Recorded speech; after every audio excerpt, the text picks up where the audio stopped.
To everyone. It's very exciting to be here in Shnas Hakhel, first Hakhel gathering of Mechanchais on the Zoom. And when it's on Zoom, it's much easier to really imagine and to know that even though we don't see the Rebbe with us and the Friedrich Rebbe with us and Rebbe Zinchana who's Yerzeh Shabbos and Rebbe Zinchai Mushka, just like you can't see all the little screens, it's very humbling to know that definitely the presence is here, joining us in our siyum, giving us the brachais in these Hakhel, and very, very proud of all of our efforts that we made to focus on the foundation of our educational philosophy, which are the teachings of the Rabbeim.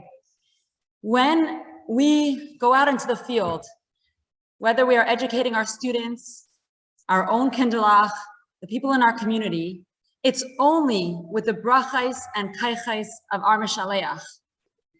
And the more we are submitted to that incredible power, the more we will see that hatzlacha.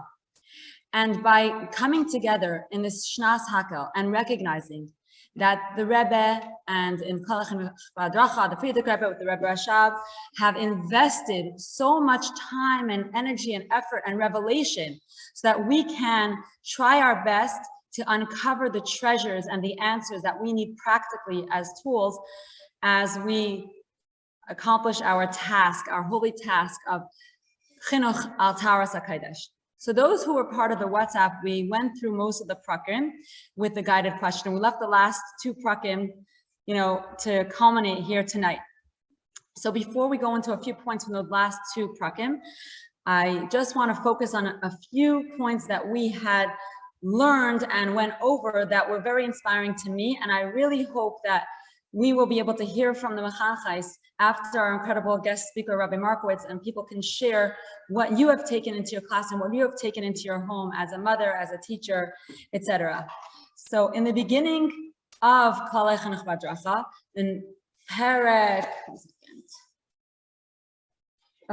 in Perek Aleph already, the Friedrich Rebbe is very much saying that there's a distinction between the talent of teaching and giving over instruction to the talent of educating and guiding with the deeper part of ourselves. And it's much harder work. But it's amazing how all of us Mechanchais really recognize that it's not just about giving over information. We're building people, we're building shluchais, we're building chasidim. And it comes with a lot of hard work. The Friedrich Rebbe says that when you have a field that is very smooth and easy to plant and it yields a beautiful produce, there's a lot of joy involved. We can reap, we have the Yom Tovim because of that, the harvesting, the reaping.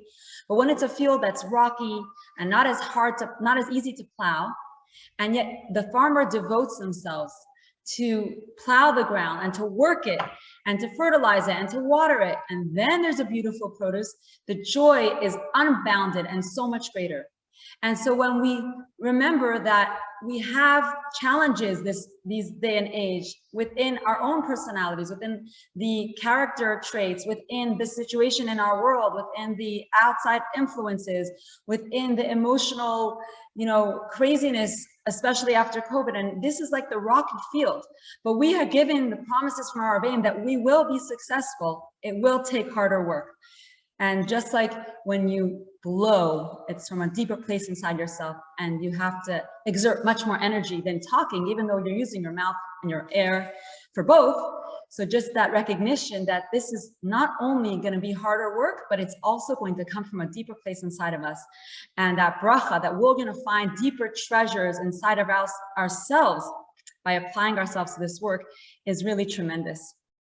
I want to say something that I think was mentioned at the conference that was very special in terms of learning this sefer, all of us together, because there's something called Geula Sfarim. We're all waiting for the rest of the Sfarim that are still being held captive in Russia to be redeemed. But the Rebbe spoke very strongly about redeeming the Sfarim that we have already. And it's very special, and it's not as easy, but it's really our duty and our privilege to try and uncover within the Sfarim that we have the answers and the guidance to our most difficult yet most beautiful task of chinuch. And yes, there are so many other sources out there, and I'm not saying it's everyone is their own mashpia and Rav, what we can look into, what we can learn, but when we can know that when we apply ourselves and connect through the teachings of the Rabbeim, we are actually accomplishing the Geulas Hasfarim, which then leads to actually the Geula, which is very, very exciting. So it should happen tonight at our Siyum. Another point that I was very inspired, and I took some practical points in my classroom from Perek Beis. The Friedrich Rebbe says that the way you're going to assess a character traits in a student, the way you're going to assess how successful you are in their chinuch is very different than the way you're going to assess how well a student understood the material that you taught them. Again, going with that dichotomy of the teaching and the chinuch, teaching information and the chinuch.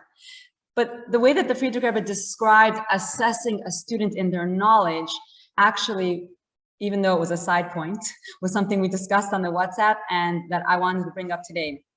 Because a side point is never a side point when a Rebbe brings it in a sefer.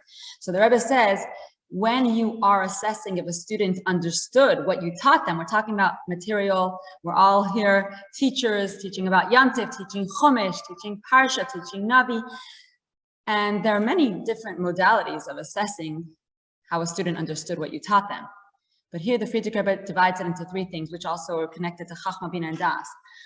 Chachmas hahamtza'a. I'm sorry, that's not the assessing, that is the teaching of it. One second, this is paraphrase. This assessing of it is in,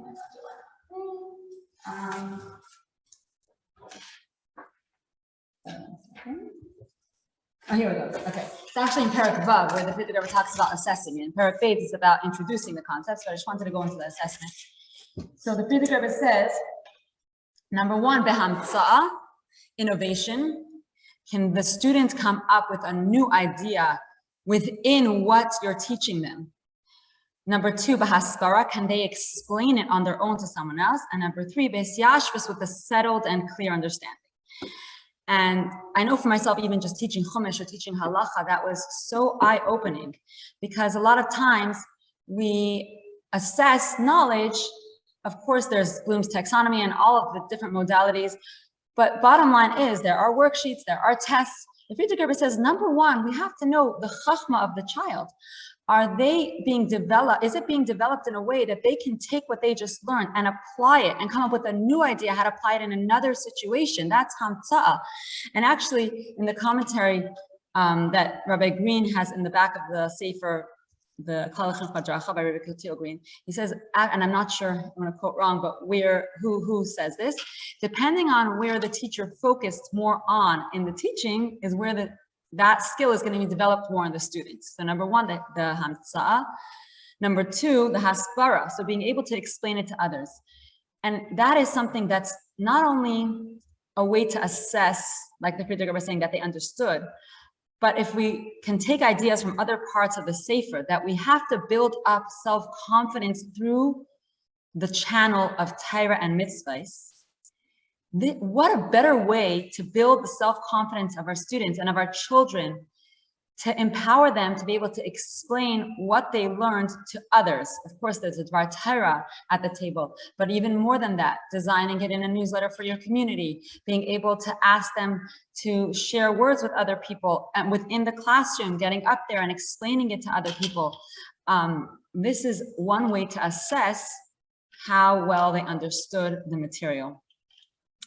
And the third one is Hisyash was a settled and clear understanding, that they can focus on it and really be able to understand it in a clear and settled way. So there are so many ideas of how to do this, and I'm so sure that everyone here is already doing that, but it brings to mind something that I once saw the Rebbe say in a Living Torah. The Rebbe was speaking about when children come home from the Beis Medrash. You know, a classic question is, what did you learn today in the Beis Medrash? The Rebbe brought up something different that it quoted from the Gemara, that Ma chidush nischadesh bebeis hamedrash. What chidush did you come up with today? So I think that's very, very important, because we know that especially in these times of the Geula, we're waiting for chidushim from everyone's neshama to be revealed. So let's start it with our students and let them feel proud of ideas that they come up with based on what they learned from their own neshama, from their own understanding of it. And so that was, like I said, a side point, but I thought that was a lot of clarity in how we're assessing the information that we give to our students. If we have time, maybe at the end I can show like a few posters and clips that from the ideas that my students have come up with.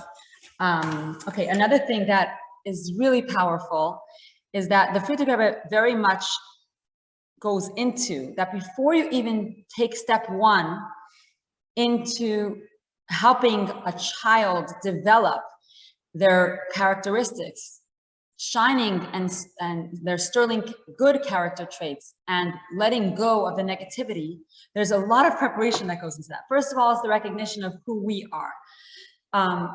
A self-assessment of the mechaneches. What are my strengths? Where does my negativity lie? And how can I let go of that? Who do I see myself as? Do I see myself as the nefesh elokis?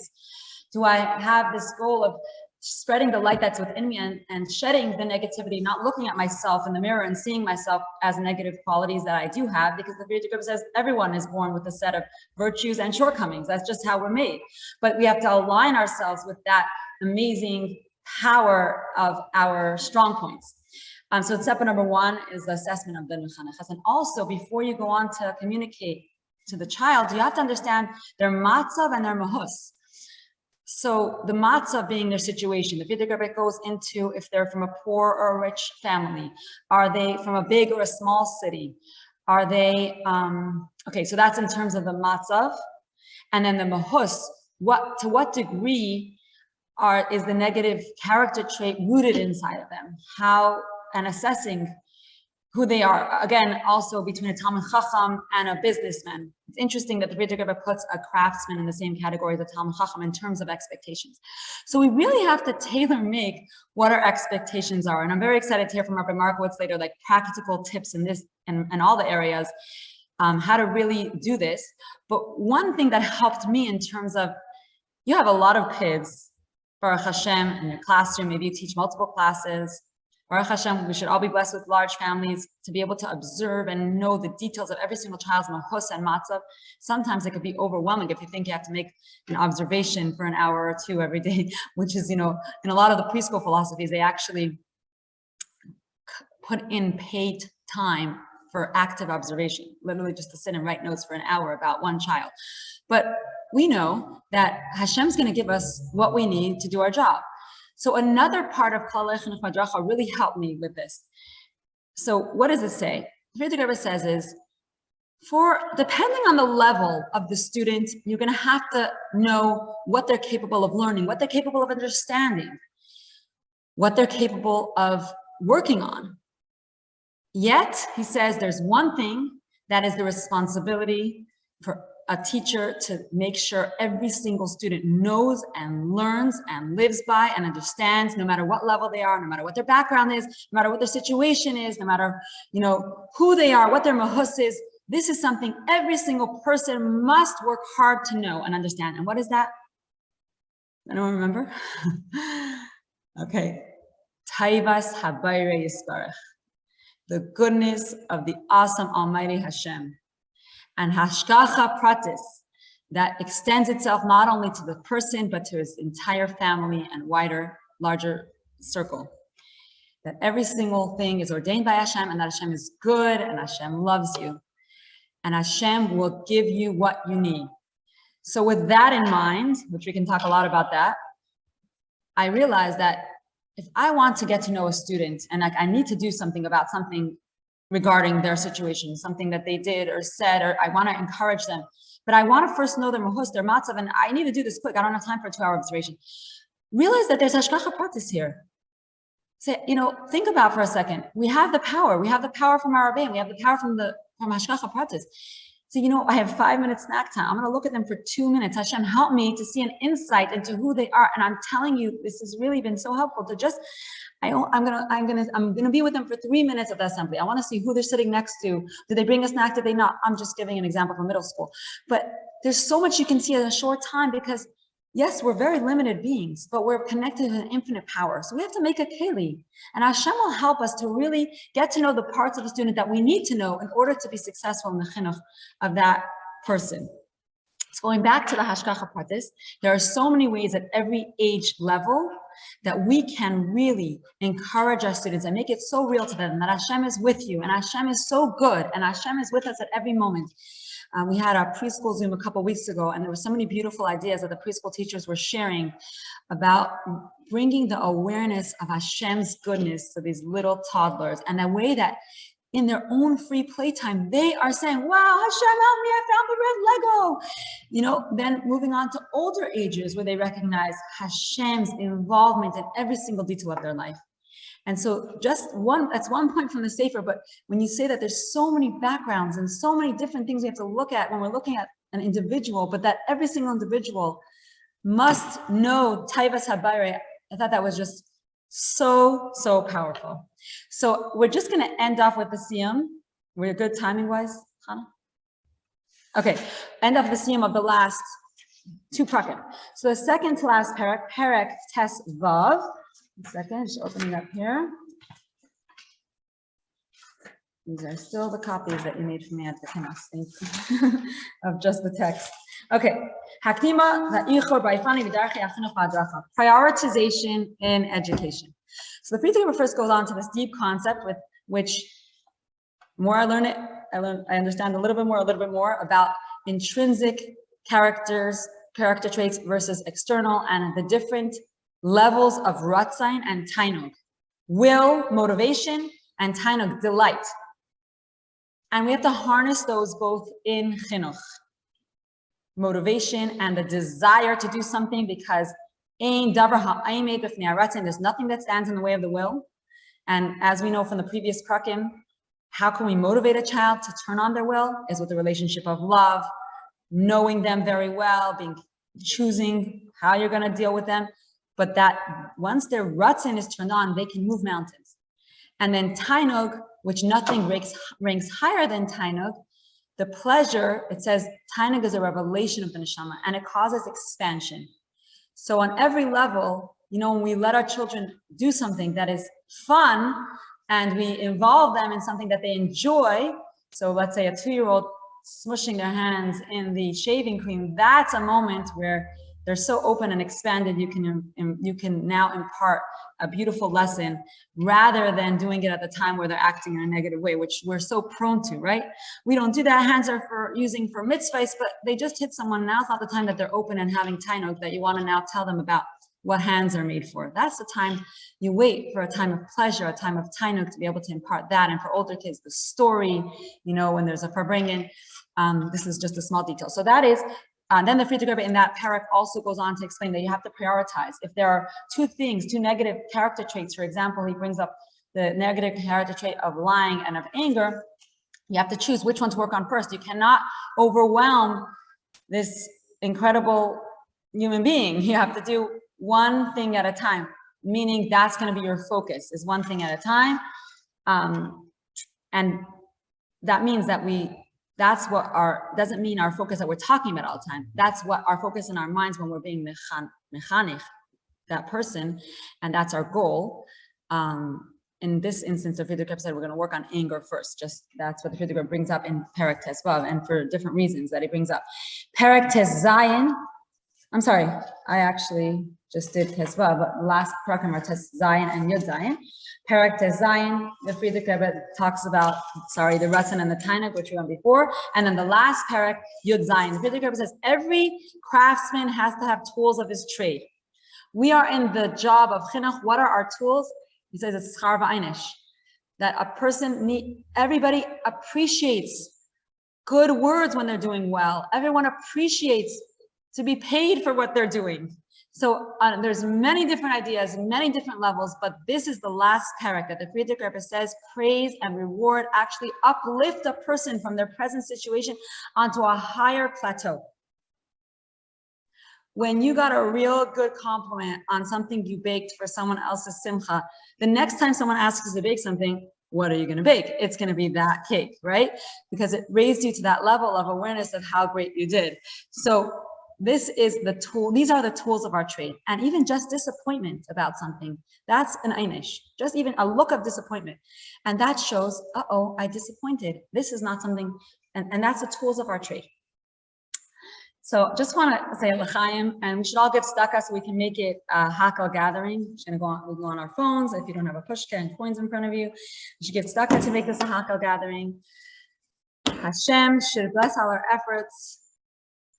Yiratzayin shetishra shchina b'ma'aseh yadenu, and we should hear the trumpets of Hakhel being blown as we watch our students and our own children in the front lines pointing Zek Hevi Ma'anvehu, and we will be able to see the fruits of all the seeds that we planted with the Rebbe at our head, leading us out of Gullus today.